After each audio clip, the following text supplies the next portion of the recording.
You are one bad financial decision away from becoming the person you promised yourself you would never be. And the terrifying part is this: most of the damage does not arrive like a meteor. It creeps in through common sense purchases, safe loans, and everyone does it investing tricks that quietly drain your future.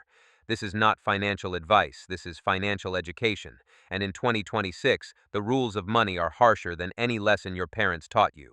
Inflation may have cooled on paper, but your purchasing power still took a hit. Your job security is thinner because AI is removing entire categories of work. Housing has detached from wages so hard that a whole generation is learning how to rent for decades. And the wealth gap keeps widening because the system rewards people who already own assets, not people who are trying to survive.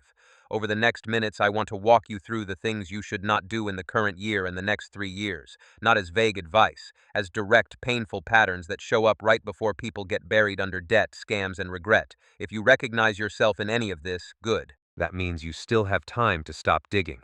First, let's talk about the most expensive lie modern life sells you: that everyone needs to buy a home, especially in your 20s, especially when you think you're behind, especially when your friends start posting moving photos as if it is proof of success instead of proof of leverage. They sell you home ownership like it is adulthood. But the truth is uglier. Banks do not make money because they believe in your dreams. Banks make money because they originate loans, sell some of the risk, hold some of the risk, and profit from the interest. Home becomes the product, and you become the buyer they need. And like every great sales strategy, they build a story that makes you feel irrational for questioning it. Here is the key mechanism nobody wants to say out loud. In many markets, a house is not a wealth machine, it is a debt machine. You do not just buy an asset, you buy a monthly payment that never stops unless you default. You also buy a lifestyle lock that makes you less flexible when layoffs hit, when medical problems hit, when AI transforms your job before you are ready. Picture a 36-year-old nurse named David. He works hard. He did overtime during the pandemic because he was heroic, not because he was strategic. He saved what he could.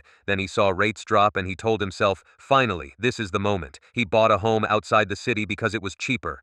2 years later, his employer reshuffled departments, and the role he relied on got reduced by automation and new scheduling software. His income tightened, his mortgage did not. Then repairs arrived in waves: HVAC, roof, plumbing. Every emergency was paid for with savings that were never supposed to be used. He thought the problem was his budgeting. It was not. The problem was timing plus leverage. He had turned life uncertainty into a permanent financial obligation, and in 2026, with interest rates still elevated compared to the ultra-low years, that kind of mistake becomes a trap that tightens whenever the economy gets weird. Now some of you will say, but prices go up over time. That is the old story. It assumed stable demographics, stable consumer confidence, and stable credit conditions. It assumed younger people would keep forming households the way they did in the past. It assumed the behavior of demand would not change.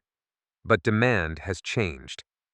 In the United States, the housing affordability crisis is not just a headline.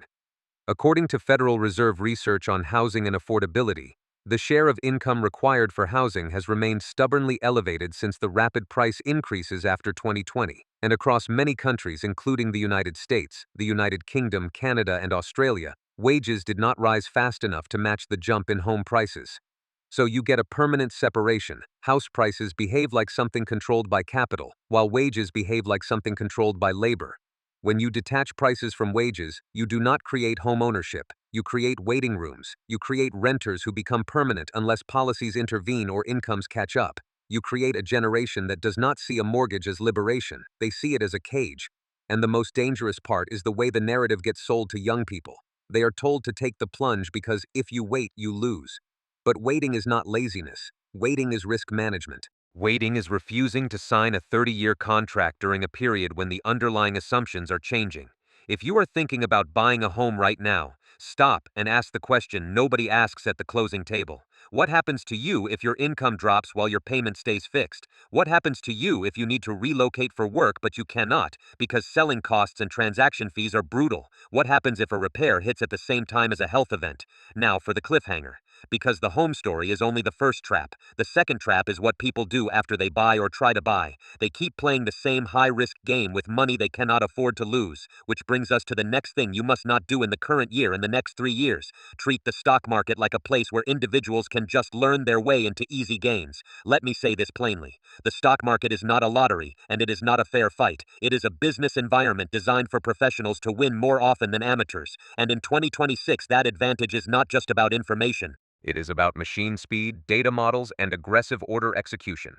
Here is what most people misunderstand. They think the market is moved by news. The market is moved by expectations. Professionals do not wake up and check headlines. They run systems that ingest data, estimate scenarios, and adjust positions continuously. They are not simply picking stocks. They are managing risk across portfolios, hedging exposures, and reacting faster than you can blink. And then there is the collective tragedy. When big players sell, you are often the last to hear it. The timing gap is brutal. Institutional investors can offload positions quietly through internal flows, option strategies, and structured selling. You see, a dip after the decision is already made. Now I want you to connect this to your 2026 reality. AI is not only replacing job tasks, it is replacing the average person's ability to compete in information markets. The average retail investor in 2026 does not just compete against a human trader, they compete against algorithms that learn your behavior patterns. They compete against models that can process market microstructured data at speeds most people cannot even conceptualize.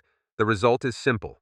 You end up paying for education you will never use, or you end up making emotional trades because you think you are investing instead of speculating. And yes, I am going to use numbers because feelings are not a currency. In many years, the majority of individual investors underperform after fees and taxes. Industry analysts and academic research have repeatedly found that retail investors on average earn lower returns than professionals largely because of timing and behavior. It is not that every person loses, it is that the game is structured so the winner set is not you. Now, here is where your arrogance becomes the mechanism. Most people do not buy stocks with money they can afford to lose. They buy with money they cannot lose, and they justify it with optimism. They tell themselves they are being patient while they are actually trapped, and the market does not need to crash for you to lose. It only needs to fail to bail you out. If you are buying on leverage, or you are rotating between hype sectors, or you are loading up because someone on social media said the next 10 times move is coming, you are not investing. You are feeding the machine that profits from your urgency. In 2026, urgency is a commodity. Influencers sell you urgency because urgency spreads faster than accuracy. They show screenshots, they show fantasy portfolios. They never show the months where you were down and forced to sell, because those months do not create engagement. The algorithm rewards dramatic outcomes, not survival. And here is the pattern interrupt, because it is going to sound offensive. You are not being betrayed by some evil villain. You are being harvested by incentives that exist in plain sight. Your greed is the entry point. Your need for quick wins is the hook. The professionals know it, and the market gives them the stage to benefit when you react slowly and buy emotionally. You should also understand one thing about financial certainty. Every scam in every era tries to sell stability while hiding the risk. That leads directly into the next thing you must not do. Chase scams dressed up as high-yield safety, or gamble your future into schemes that promise miracles. This is where people break in two categories. First, there are scams that target older people. They use the language of guaranteed principal, guaranteed returns, safe interest. They often look official. They might even involve a trusted community leader. They sell safety because older people have one thing scammers cannot easily steal: time. So the scam feels like a way to protect time. Second, there are scams that target younger people. They sell upside. They sell speed. They sell the idea that you can flip your life in one cycle. They use phrases like passive income, instant withdrawal, no risk, and they often attach it to platforms you do not control. Now, in 2026, the scam ecosystem has evolved. Crypto used to be sold as freedom from institutions. Then regulation tightened, and institutions adapted. In many cases, banks and licensed financial entities ended up with more access and more control over crypto rails than the average person. So the dream of decentralized independence got replaced by centralized intermediaries with better lawyers. Retail investors still get hit, but now they get hit through different doors. You will see platforms claiming they are decentralized while quietly relying on custodians. You will see promises of staking returns without transparent disclosures. You will see tokens built on marketing while the liquidity is thin.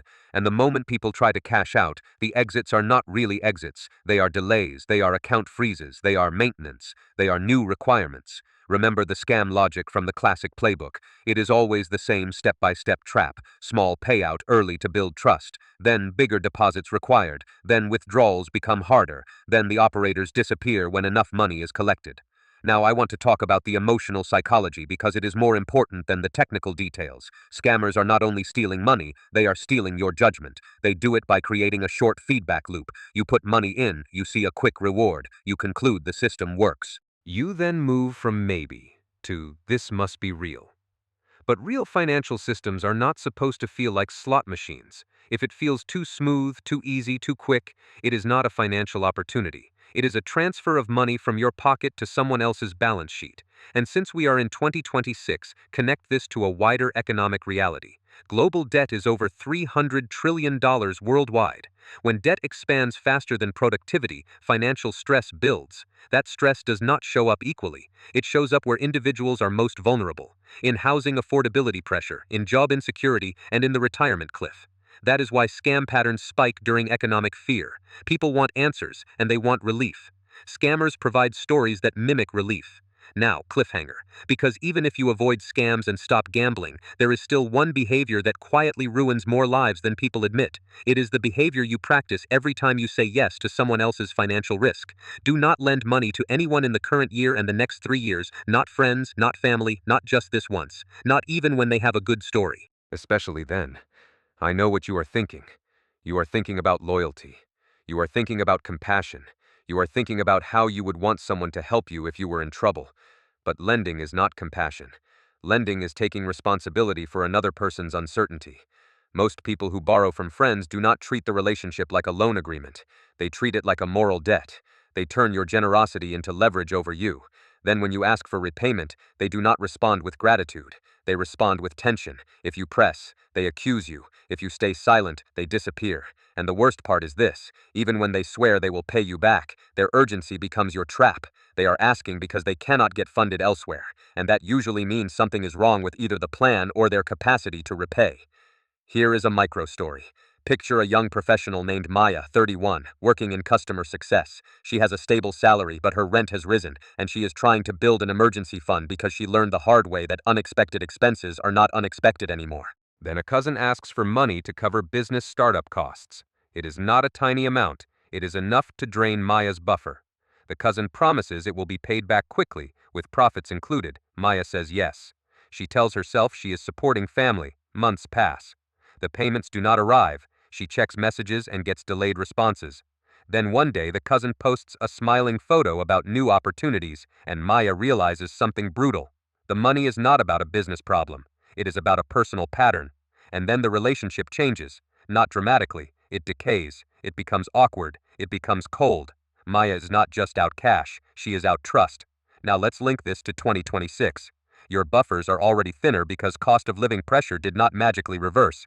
Your savings account is not growing because interest rates changed, but prices did not stop climbing in every category. When you lend to someone else, you are turning your emergency fund into their working capital. So here is the rule that will feel cold, but it is how you survive.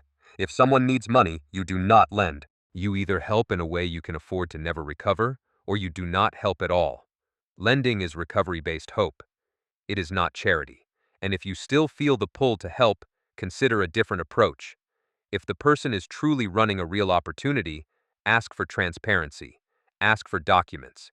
Ask for a realistic plan with measurable outcomes. But do not confuse a pitch with a business. And do not confuse family with sound risk management.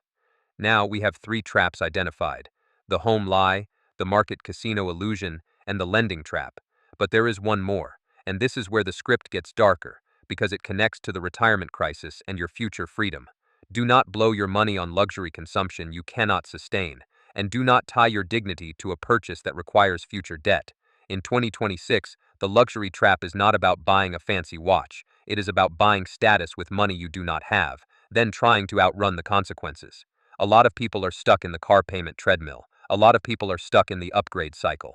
A lot of people are stuck financing lifestyle because their identity depends on it. They buy things because they think it is progress, even while their real progress is shrinking.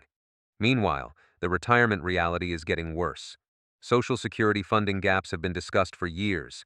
Retirement ages have been nudged upward, pensions underfunded, employer plans are fragile, and demographic pressures are not a rumor. The population is aging in many countries, which means fewer workers supporting more retirees. You can feel it in labor